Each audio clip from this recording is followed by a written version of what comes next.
Hello students, I am Bhabhi Srivastava. Welcome to my channel B calculus. आज हम करेंगे class 11 का चैप्टर 10 है स्ट्रेट लाइंस का मिसलेनियस एक्सरसाइज का क्वेश्चन 22 है। देखिए इसमें क्या दिया हुआ है कि ये एक्स एक्सिस है, वाई एक्सिस है। उसने कहा कि ए रे पासिंग थ्रू द पॉइंट 1 2, एक कोई पॉइंट दे रखा है, इससे ये स्ट्रेट लाइन जा रही है। यहाँ पर आकर इसने बोला कि on the x axis at point A, ये एक्स एक्सिस पे आके यहाँ पर ए पॉइंट पर आ जाती है। तो ये हमारा ए पॉइंट हो गया। फिर ए पॉइंट से ये रिफ्लेक्ट होती है, रिफ्लेक्ट मतलब वापस हो जाती है। तो जो वापस होती है तो वो एक पॉइंट पे आके मिलती है, वो है पॉइंट हमने क्यू ले लिया।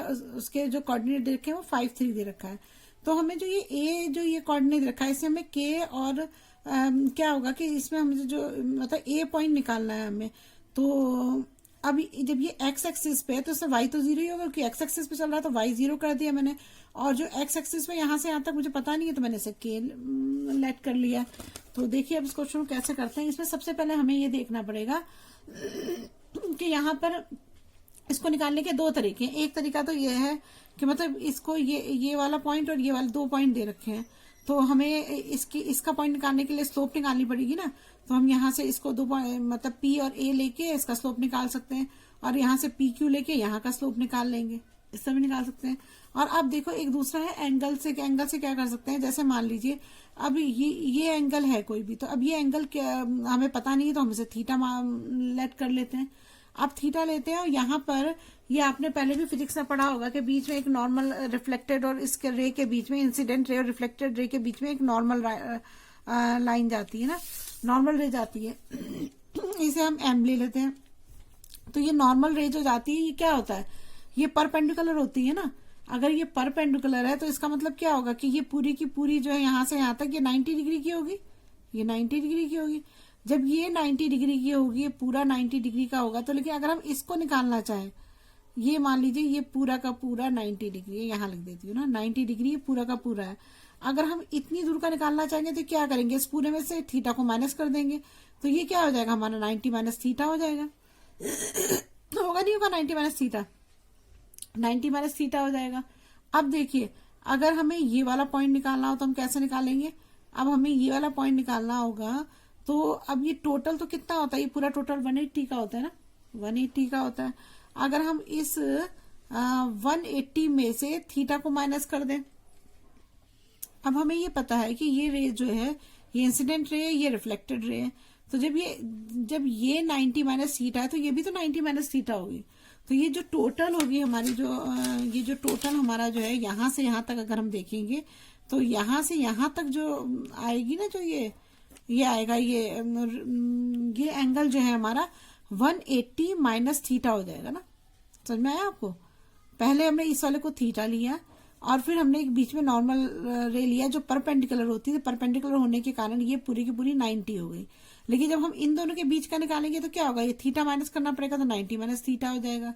अब हमें ये पता है कि ये 90 माइनस थीटा, तो ये दोनों इंसिडेंट और रिफ्लेक्टेड रे बराबर ही होती है, नॉर्मल रे बीच में होती है, इन दोनों का एंगल बराबर होता है। तो ये 90 माइनस थीटा, ये भी 90 माइनस थीटा, तो 180 माइनस थीटा यहाँ से लेकर यहाँ तक पूरी हो जाएगी, 180 माइनस थीटा हो जाएगी। अब देखो कैसे इसको सॉल्व करेंगे। तो सबसे पहले तो हमें जो जैसे हमें एक इक्वेशन दे रखी है, ये है हमारी क्यू ए एक्स। तो हम यहाँ लिख सकते हैं कि क्यू ए एक्स क्या है, हमारी थीटा है, ठीक है।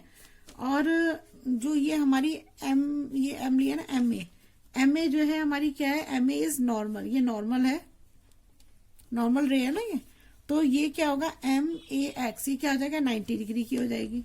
तो एंगल एम ए एक्स इस पे ना ये परपेंडिकुलर हो रहा तो 90 डिग्री की होगी। तो एम एक्स जो हो जाएगा हमारा क्या हो जाएगा, 90 डिग्री का हो जाएगा। अब जो है अगर हम जैसे ये थीटा है और ये हमारा 90 डिग्री है, तो थीटा प्लस 90 थीटा है और एम ए सी है ना। तो देखो हमने यहाँ पढ़ा है ना, ये थीटा है और ये है हमारा एम ए सी पूरा।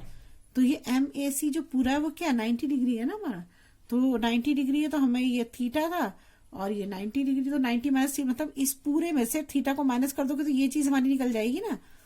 अगर इस पूरे को आप, ये पूरा 90 डिग्री है तो इसमें 90 में से इस थीटा को माइनस कर दो जो हमने लिया है, तो 90 माइनस थीटा हो जाएगा। तो हम यहाँ लिख सकते हैं कि जो हमारा थीटा प्लस एंगल MAQ जो है वो किसके बराबर है, 90 डिग्री के बराबर है ना।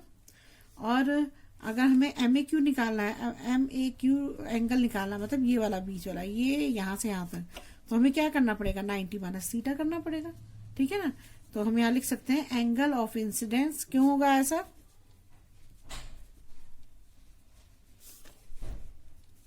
एंगल ऑफ रिफ्लेक्शन बराबर हो जाएगा।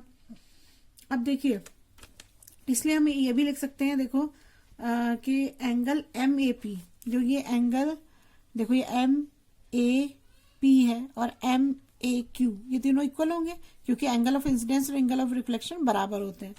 तो हमारा हो गया MAP इक्वल टू किसके बराबर होगा, एंगल MAQ। और MAC कितना है हमारा, MAQ कितना है, हमने भी निकाला था 90 माइनस थीटा, तो ये दोनों बराबर होंगे, तो यहाँ लिख सकते हैं हम 90 माइनस थीटा।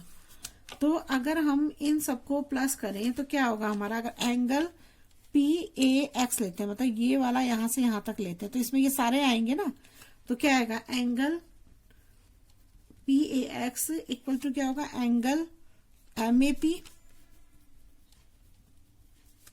एंगल MAQ और प्लस थीटा, ऐसा ना, ये लिया हमने, फिर ये वाला लिया और फिर ये वाला लिया, तो ये आ जाएगा हमारा प्लस थीटा हो जाएगा।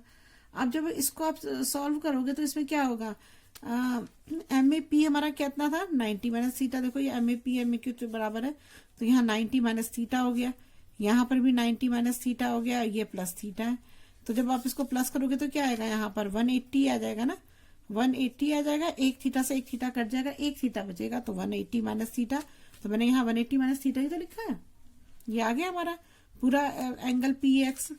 तो एंगल PX हमारा क्या है, 180 माइनस थीटा आ गया ना।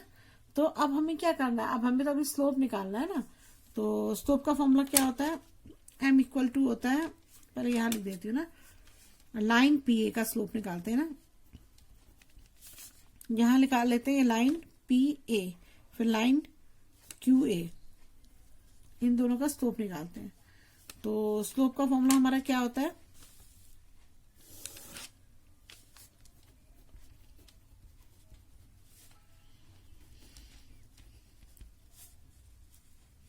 y2 m लिख देती हूँ ना, m उधर, तो ये हो जाएगा मेरा y2 minus y1 x2 minus x1, यहाँ स्लोप ऑफ QA,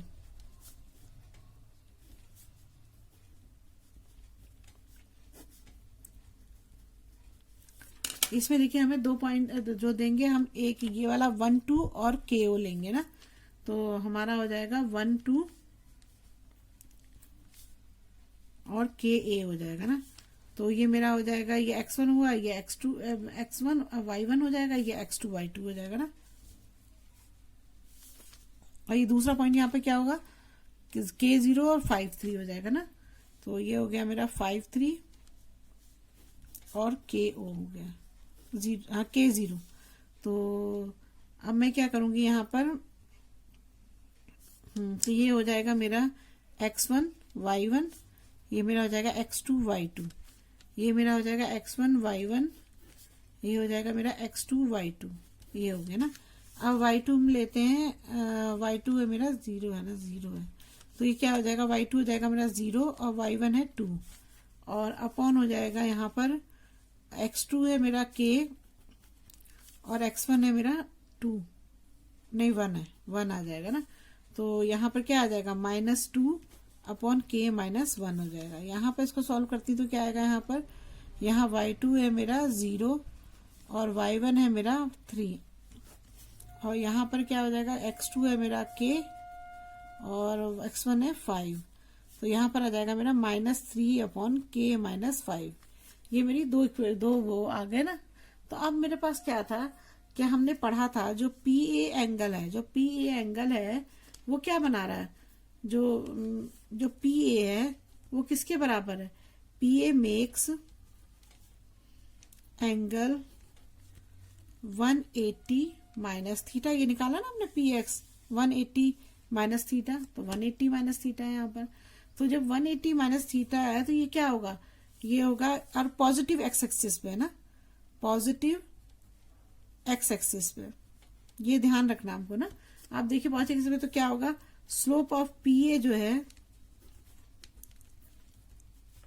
10 हो जाएगा, 10 180 माइनस थीटा हो जाएगा। और जब इसमें से इसको वो करते हैं तो 10 180 माइनस थीटा किसके बराबर होता है, माइनस 10 थीटा के बराबर होता है। तो हमारा यहाँ क्या आ जाएगा, जो हमने यहाँ पर स्लोप लिखा है, स्लोप की जगह पे तो हम लिख देंगे minus 10 theta equal to -2 upon के -1 हो जाएगा, जो हमने यहाँ पे निकाला है ना, वो हो गया। अब जब हम इसको, ये तो हो गई हमारी पहली इक्वेशन हो गई ना। अब इस वाली को सॉल्व करते हैं। तो इसमें स्लोप क्यू ए, क्यू ए क्या है हमारा, क्यू ए ये क्या है, थीटा है, क्यू ए तो थीटा है ना। तो हमारे यहाँ पे लिखना पड़ेगा हमको क्यू ए क्या आ जाएगा, Q slope of Q A, Q A equal to हो जाएगा 10 थीटा, क्योंकि थीटा दे रखा है ना सब थीटा, तो 10 थीटा हो जाएगा। तो यहाँ पर क्या आ जाएगा हमारा, सो 10 थीटा इक्वल टू -3 अपॉन के -5, ये हमारी सेकेंड इक्वेशन हो गई। अब देखो हमें ये पता है कि जब हमने ये पढ़ा था कि ये दोनों जो यहाँ पर आके ये पॉइंट मिल रहा है, ऐसे बीच में परपेंडिकुलर पड़ रहा है, तो ये क्या है, ये हमारी दोनों इक्वल हो जाएगी ना, दोनों का स्लोप भी इक्वल होगा। तो अब हम यहाँ पे इसको दोनों को इक्वल लिख सकते हैं। तो ये क्या होगा, दोनों को हम इक्वल लिख लेते हैं।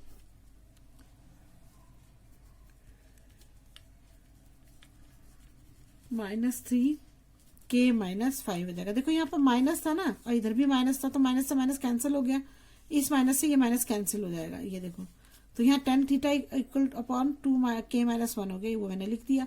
यहाँ 10 थीटा तो यहाँ -3 के -5 हो गया। अब मैंने क्या किया, इसको क्रॉस मल्टीप्लाई किया, तो मैं यहाँ पे कर देती हूँ ना। तो जब मैंने इसे क्रॉस मल्टीप्लाई किया यहाँ पर, तो ये क्या हो गया मेरा, 2k -5 2 10 हो जाएगा, और इक्वल टू हो जाएगा मेरा -3k, और ये माइनस मतलब +3 हो जाएगा। अब मैंने 2k को इधर 3k को इधर जाऊंगी तो क्या आएगा, +3k आ जाएगा, इक्वल टू क्या हो जाएगा 3, और ये +10 हो जाएगा। तो 3 2 क्या हो जाएगा 5k इक्वल टू 13 आ जाएगा। तो k इक्वल टू क्या आएगा 13 अपॉन 5 आ जाएगा। तो बस k की तो वैल्यू में निकालनी थी। तो हमारा क्या हुआ, ए पॉइंट क्या हुआ हमारा, ए पॉइंट हुआ हमारा एक्स जो है हमारा 13/5 है, और बाई एक्सेस पे तो आगे बढ़ाएंगे तो 0 ही रहेगा। बस यही निकालना था आपको। चलिए नेक्स्ट क्वेश्चन करते हैं।